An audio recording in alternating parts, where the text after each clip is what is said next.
Greetings, I'm James Reyes-Picknell, and I'm bringing you today the first of what I hope will be a series of, call them field notes. Today's is about why is it that high-performing organizations tend to look and feel actually kind of boring. All right, now this is actually good for business, but the biggest obvious difference between them and the low performers is that they don't have a heavy reliance on people's heroics.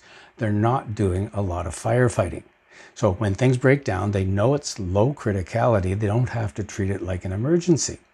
Anything that's higher criticality is actually dealt with proactively so that they don't suffer the big consequences that come with those breakdowns. Well, that has the effect of lowering costs, but what else do they get from it? Well, one thing is schedule stability for both production and maintenance.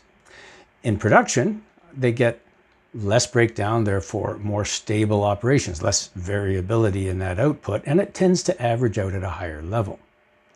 Now for maintenance, they actually have to achieve schedule in order to get good at continuing to do that. So that means that they create a schedule for work that's going to be done and they stick to it. If they say a job will take 8 hours, it takes 8 hours, give or take a small amount. Production people learn to trust the recommendations or the forecasts coming out of maintenance, and as a consequence, they become more willing to give maintenance the equipment for proactive maintenance when it's needed.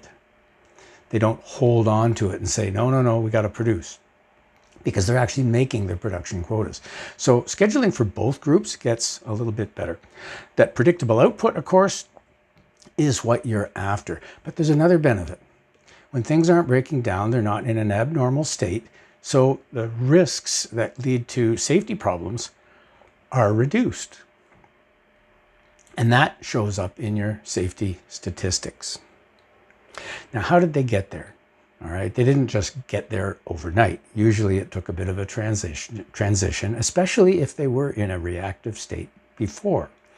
But what they've done is they've focused their efforts on stabilizing what they're doing before they tried to get too fancy and optimize things. So they looked at the basic things like the planning, the scheduling, the compliance with schedule, making sure they had the right parts available, making sure that the proactive maintenance was effective, right? And then they later, once they got that stability, were able to dedicate effort to some of those improvement efforts like reliability-centered maintenance, for example, which does require a little bit of knowledge and time away from work for a few people in order to do that.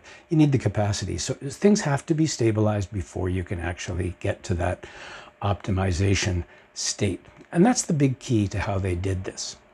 Anyway, stand by and we'll have some more of these videos coming up very soon. Thank you.